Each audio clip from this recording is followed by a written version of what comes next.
जय श्री कृष्ण मेरे प्यारे भैया बहनों। जैसा कि पूर्ववत आपने कक्षा 9 की क्लास में अध्ययन करते चले आए हैं फ्रांसीसी क्रांति के बारे में, तो फ्रांसीसी की क्रांति के क्या कारण रहे, क्या परिणाम रहे, इन सभी बातों पर चर्चाएं हो चुकी हैं। आज हम यह चर्चा करेंगे कि फ्रांसीसी क्रांति का जो पूर्णतया संपूर्ण किया गया है वह कितने भागों में उसे डिवाइड किया गया है, बांटा गया है, या कितने चरणों में क्रांति को पूर्ण किया गया, ये जानकारी आप समझेंगे। तो चलिए प्रारंभ करते हैं। प्रारंभ करने से पहले एक निवेदन है कि समस्त विद्यार्थी हमारे इस वीडियो को लाइक करें, शेयर करें तथा अपने मित्रों को अवगत कराएं। किसी भी वीडियो को देखने के लिए उसके नीचे दिए गए लिंक पर क्लिक करके आप अध्ययन कर सकते हैं, जो बच्चे व्हाट्सएप ग्रुप में ज्वाइन किए हुए हैं। तो वीडियो को शुरू करते हैं और इस लेक्चर के माध्यम से आप समस्त ज्ञान का अर्जन करेंगे। जैसा कि आप जानते हैं कि क्रांति के प्रथम चरण में ही आप अध्ययन करेंगे आज कि लुई 16वां का जो शासन काल माना जाता है वो 18वीं शताब्दी से पूर्वार्ध में ही माना जाता है, 17वीं शताब्दी में माना जाता है। 17वीं शताब्दी में उसका जन्म हुआ है। तो वह एक निरंकुश शासक प्रवृत्ति का था और व्यभिचारी प्रवृत्ति का था। निरंकुश का अर्थ ही होता है जिसके ऊपर कोई अंकुश न लगाया जा सके, अपने विचारों पर ही आधारित रहना, तानाशाही प्रवृत्ति को ही जन्म देना। तो उस प्रक्रिया से वह गुजर रहा था जिसमें जन समुदाय ने उसके खिलाफ विद्रोह किया और कई परिणाम देखने को मिले और तमाम प्रकार की क्रांतियों का जन्म हुआ। उसी में जो एक संघर्षशील क्रांति रही और उस संघर्षशील क्रांति के ही बारे में आप अध्ययन कर रहे हैं। तो संघर्षशील क्रांति का प्रमुख कारण आपने पूर्व में ही अध्ययन किया कि जन समुदाय एक प्रकार से उसके अत्याचारों से प्रताड़ित हो चुका था। तो उसने यह संकल्प लिया कि अब हमें इसके खिलाफ आवाज उठानी चाहिए। इसमें से कई प्रकार की प्रक्रियाओं का जन्म हुआ। प्रथम चरण में बास्तिल नामक दुर्ग जो 1789 ईस्वी में देखने को मिलता है, वहां पर बहुत अधिक मात्रा में शस्त्र रखे हुए थे। उसमें जन समुदाय ने आक्रमण करते हैं 4 अगस्त 1789 को और वहां पर जाकर दुर्ग को चारों तरफ से घेर लेते हैं। घेरने का एक यह कारण भी था कि वह आक्रोशित हो जाती है, जन समुदाय आक्रोशित हो जाता है उसके द्वारा लगाए गए अधिक से अधिक कर के कारण। यह प्रक्रिया तब होती है जब जन समुदाय बहुत ही ज्यादा मात्रा में यह देखने को मिलता है कि बहुत प्रताड़ित हो जाता है। तब उसने उस शस्त्रागार को लूटता है और लूटकर उसमें से जितने भी अस्त्र शस्त्र रखे हुए थे उस दुर्ग में सबको अपने साथ ले जाते हैं और उसको निस्तो नाबूद कर देते हैं। इस प्रक्रिया में वह एकाएक आक्रांत हो जाता है और अंततः मानवाधिकार की घोषणा उसे करनी पड़ती है। कहने का तात्पर्य है कि मानवाधिकार का ही अर्थ यह है कि मनुष्य के अपने स्वयं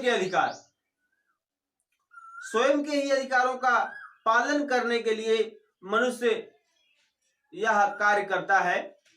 जो मनुष्य के विभिन्न प्रकार के प्राकृतिक जन्म से लेकर तमाम प्रकार के अधिकार होते हैं, जिसमें मनुष्य अपनी प्रवृत्तियों को प्राप्त करता है एक संवैधानिक प्रक्रिया द्वारा, जिसमें उसके ऊपर किसी प्रकार का अत्याचार या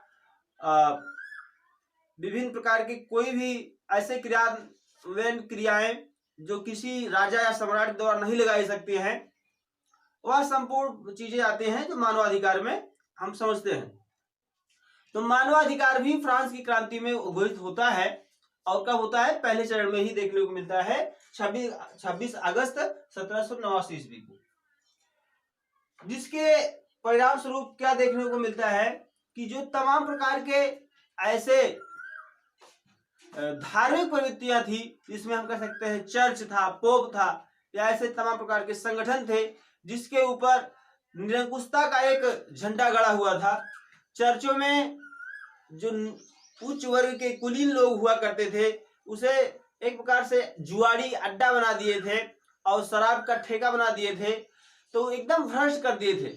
तो उस पर जन समुदाय का एक कह सकते हैं कि आधिपत्य हो जाता है और उस आधिपत्य के द्वारा जन समुदाय एक प्रकार से उस पर अपना ही अधिकार जताते हुए धर्म की प्रवृत्ति को जन्म देती है। तो इस तरीके से मानवाधिकार की उद्घोषणा से चर्च तथा पोप पर अपना आधिपत्य जताया, जन समुदाय ने दुर्ग को खंडित कर दिया। और आने वाले समय में यह देखने को मिला कि संविधान की जो उद्घोषणा थी वह फ्रांस के शासक को करनी ही पड़ी। क्यों करनी पड़ी? यथार्थ क्या था? यथार्थ यही था कि जो जन समुदाय था उसके खिलाफ न जाते हुए उसके ही अंतर्गत कार्य करते हैं, क्योंकि वह उसको लगता है कि अगर और अधिक मात्रा में जन समुदाय आक्रोशित हो जाएगा तो उसकी इस अंत में हत्या ही होती है। ये आपको आगे पढ़ेंगे। तो उसको डर लगा कि आगे कहीं हमारी हत्या न हो जाए या कहीं जन समुदाय हमारे इतना ज्यादा विद्रोह में न आ जाए कि पूरा पूरा निस्तो नाबूद कर दे। इसलिए उसने संवैधानिक प्रक्रिया को जन्म दिया और संविधान निर्माण की प्रक्रिया प्रारंभ हुई, जिसमें संविधान निर्माण की जो प्रक्रिया थी उसको 2 चरणों में बांट दिया गया था।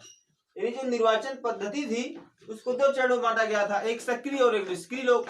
तो सक्रिय लोग ऐसे थे जो बुर्जुआ वर्ग के लोग नहीं थे, उच्च वर्ग के लोग थे, और वह कुलीन वर्ग भी कह सकते हैं, बुर्जुआ वर्ग भी उसमें शामिल था।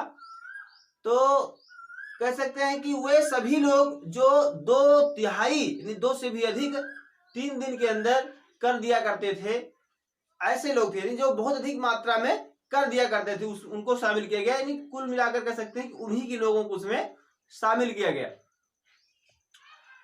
और आगे चलकर यह देखने को मिला कि 83 लोग का एक सदस्य पीठ बनाया गया। 83 लोगों का एक निर्वाचन सदस्य पीठ बनाया गया, जो कि विधानसभा या वर्तमान कहें अपने यहाँ विधान परिषद, तो उस तरीके से उसके सदस्य माने गए और उसको 2 भागों में बांट दिया गया, कैंटन एंड कैम्प्यून। कैंटन और कैम्प्यून में उसको डिवाइड कर दिया गया, जो 83 लोगों का एक मंडल बनाया गया और उसमें 745 सदस्य भाग ले रहे थे। 83 लोगों का एक मंडल बनाया गया अलग अलग प्रांतों को मिलाकर, जिसमें 745 सदस्य उस मंडल में शामिल हुए थे। यानी कह सकते हैं कि प्रांतों को 83 भागों में बांट दिया गया था, जिसमें 745 की संख्या मानी जाती है कि उसके कुल सदस्य माने गए। और इस निर्वाचन पद्धति को यह देखने को मिला कि जनता द्वारा इसका निर्वाचन किया गया। इसमें बुर्जुआ वर्ग भी शामिल रहा। बुर्जुआ यानी बहुत ही शिक्षित वर्ग न करके मध्य वर्ग की बात करें, और शिक्षित वर्ग भी इसमें समस्त लोगों का एक मिला जुला संगठन था, जिसमें ये सभी लोग शामिल थे। और इन लोगों के द्वारा ये पूरी कह सकते हैं कि प्रक्रिया को एक मूल रूप दिया गया। तो इस तरीके से आपको यह समझ में आया होगा कि क्रांति के पहले चरण में कौन कौन सी घटनाएं देखने को मिली और इस घटनाओं का क्या प्रादुर्भाव, मुख्य रूप से क्या पृष्ठभूमि रही। इस पृष्ठभूमि में थोड़ा चर्चा करते हुए यह कहना चाहेंगे कि पृष्ठभूमि की अगर हम बात करें किसी भी क्रांति की, जैसे वर्तमान में दृष्टिकोण दें कि पृष्ठभूमि क्या चीज होती है। पृष्ठभूमि इतना तो आपको समझ में आया कि क्रांति के कारण क्या थे, क्रांति का जन्म कैसे हो रहा था और प्रथम चरण में क्रांति कैसे पूर्ण हुई। तो इसमें आप पृष्ठभूमि समझ लेते हैं थोड़ा सा। पृष्ठभूमि का अर्थ है कि क्रांति का मुख्य कारण क्या था। क्रांति का मुख्य कारण यही था जो आपने पूर्व पढ़ा, और पृष्ठभूमि के अनुसार हम देखें तो जन समुदाय का एकजुट हो जाना और जनता के द्वारा ही राजा के ऊपर अंकुश लगाने की जो प्रक्रिया रही, जिसमें उसके ऊपर अत्याचार, व्यभिचार तथा सामाजिकता का खंडन, मानवाधिकार का हनन तथा उनके अधिकारों को न देकर उनके ऊपर अधिक से अधिक कर लगाने की प्रक्रिया, यह समस्त बातें उसमें देखने को मिलती हैं जो एक पृष्ठभूमि को जन्म देती हैं, जो किसी भी क्रांति का एक कह सकते हैं कि प्रतिरूप होता है, वह प्रतिरूप ही दर्ज किया जाता है। तो इस तरीके से पृष्ठभूमि को आपने समझा, जिसमें एंटोनेट उसकी पत्नी का नाम है और राजा कह सकते हैं कि 16वां जो लुई 16वां है उसके द्वारा यह समस्त बातों को देखने को मिलता है। और आगे चल के हम आपको दूसरे चरण में क्रांति के अगले बातों पर चर्चा करेंगे। तब तक आप इसका अध्ययन करते रहें। जय हिंद, जय भारत।